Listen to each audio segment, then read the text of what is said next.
2009 ഞാൻ ഡ്രൈവിംഗ് പഠിക്കാൻ തീരുമാനിക്കുന്നത്. അന്നപ്പം തൊട്ട് തടസ്സങ്ങളാണ്. ആദ്യം ഞങ്ങളൊരു സ്കൂട്ടർ വാങ്ങിച്ച് അതിൽ പഠിക്കാമെന്ന് വിചാരിച്ചിരിക്കുമ്പോഴാണ് ഹസ്ബൻഡിന് കേരളത്തിൽ നിന്നൊരു ജോലി ഓഫർ വരുന്നത്. അങ്ങനെ ഞങ്ങൾ തൃശ്ശൂർക്ക് ഷിഫ്റ്റ് ആവുകയാണ്, ബാംഗ്ലൂരിൽ നിന്ന്. അങ്ങനെ തൃശ്ശൂർ എത്തി. അപ്പോൾ എനിക്ക് സന്തോഷമായി, ഇനി മലയാളികളുടെ അടുത്ത് നമുക്ക് ഡ്രൈവിംഗ് പഠിക്കാമല്ലോ എന്ന് വിചാരിച്ച് അങ്ങനെ ചെല്ലുമ്പോഴാണ് ഒരു 2-3 ദിവസം കഴിഞ്ഞ് എൻ്റെ ജോലിയൊക്കെ ഒന്ന് സെറ്റാക്കിയതിന് ശേഷം, കാരണം ഞാൻ വർക്ക് ഫ്രം ഹോം ആയിരുന്നു, ശേഷം ഡ്രൈവിംഗ് പഠിക്കാൻ നിൽക്കി ഓർത്ത് ഇങ്ങനെ ഇരിക്കുമ്പോഴാണ് ഞാൻ സെക്കൻഡ് ബേബിനെ ക്യാരി ചെയ്യാമെന്നറിയുന്നത്. 10 മാസം കംപ്ലീറ്റ് റെസ്റ്റ്. അതോടെ ഡ്രൈവിംഗ് പഠിത്തം അവിടെ നിന്നും. അങ്ങനെ ഒക്ടോബറിൽ ഡെലിവറി കഴിഞ്ഞ് നവംബർ ആയപ്പോഴത്തേന് 2010 കേട്ടോ. 2009 തുടങ്ങി 2010. ഒക്ടോബറിൽ ഡെലിവറി കഴിഞ്ഞ് 2011 നവംബർ ആയപ്പോഴത്തേന് ഞാൻ വീണ്ടും പഠിക്കാനുള്ള ആഗ്രഹത്തോടെ സടകുടഞ്ഞെണീറ്റ് അങ്ങനെ ഹസ്ബൻഡ് എന്നെ കുറച്ചൊക്കെ അങ്ങോട്ടും ഇങ്ങോട്ടൊക്കെ ഒന്ന് ഓടിക്കാൻ പഠിപ്പിക്കുവേ. അപ്പം നമ്മൾ തൃശ്ശൂരിൽ നിന്ന് എറണാകുളത്തെത്തി കേട്ടോ, പുതിയ ജോലിയായിട്ട്.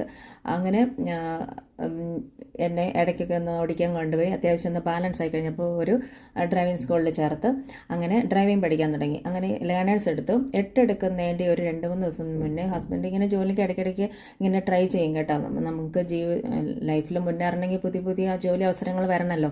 അങ്ങനെ പുള്ളി ട്രൈ ചെയ്തപ്പോൾ പുള്ളിക്ക് ചെന്നൈയിൽ ഹിന്ദുസ്ഥാൻ യൂണിവറിൽ ഓഫർ വന്നിട്ടുണ്ടായിരുന്നു. അതൊക്കെ ഇൻ്റർവ്യൂ ഒക്കെ അറ്റൻഡ് ചെയ്ത് ഇങ്ങനെ ഇരിക്കുന്ന സമയത്താണ് ഇമ്മീഡിയറ്റ് ആയിട്ട് ജോലിക്ക് ജോയിൻ ചെയ്യണമെന്ന് പറഞ്ഞ് മെയിൽ വരുന്നത്. അങ്ങനെ ഏതാ പുള്ളി എൻ്റെ 8ൻ്റെ, അതായത് എനിക്ക് 8 എടുക്കേണ്ട ആ സമയത്ത് പുള്ളി ഉണ്ടാവില്ല. പുള്ളിക്ക് ചെന്നൈയിൽ ജോയിൻ ചെയ്യണം. എനിക്ക് 8ൻ്റെ പണിയും തന്നിട്ട് പുള്ളി പോയി. പക്ഷെ പുള്ളി പോകുന്നതിന് മുന്നേ പുള്ളിയുടെ ഒരു ഫ്രണ്ടിനെ എല്ലാം പറഞ്ഞ് ഏൽപ്പിച്ചിട്ടുണ്ടായിരുന്നു കേട്ടോ. അപ്പോൾ ആ ഫ്രണ്ടാണ് പിന്നെ എന്നെ കാക്കനാടാണ് അന്ന് ഡ്രൈവിംഗ് ടെസ്റ്റ് എടുക്കേണ്ടത്, അവിടേക്ക് കൊണ്ടുവന്നത്. ആ പുള്ളി ഇന്ന് ജീവിച്ചിരിപ്പില്ല കേട്ടോ. അതുകൊണ്ടാണ് ഞാനിവിടെ എടുത്തു പറയുന്നത്. അങ്ങനെ നമുക്ക് ദൈവം ഓരോരുത്തരെ ഓരോ സ്ഥലത്ത് നിയോഗിച്ച് വെച്ചിട്ടുണ്ടാവും എന്ന് പറയുന്നത് ഇതുകൊണ്ടാണ്. അപ്പോൾ എല്ലാം അതിൻ്റെ സമയത്ത് നടക്കും എന്ന് പറയുന്നത് അതാണ്.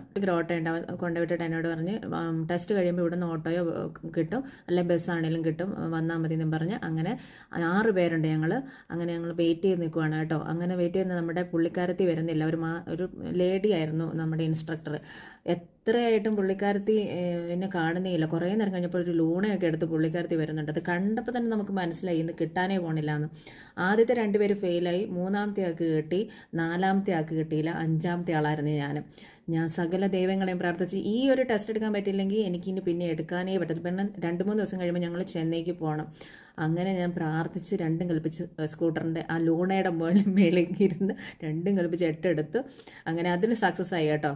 അങ്ങനെ ഞങ്ങൾ ചെന്നൈയിലെത്തിയപ്പോൾ തന്നെ എൻ്റെ ലൈസൻസും കിട്ടിയിട്ടുണ്ടായിരുന്നു. അങ്ങനെ 2 വീലറിൻ്റെ കാര്യം ഓക്കെ ആയി. ഇനി 4 വീലർ പഠിക്കണമല്ലോ. 4 വീലർ ചെന്നൈയിൽ പഠിക്കാൻ 2011 ഭയങ്കര ഈസി ആയിരുന്നു. ഒന്നും എടുക്കണ്ട, സ്റ്റിയറിംഗ് മാത്രം തിരിച്ചാൽ മാത്രം മതി.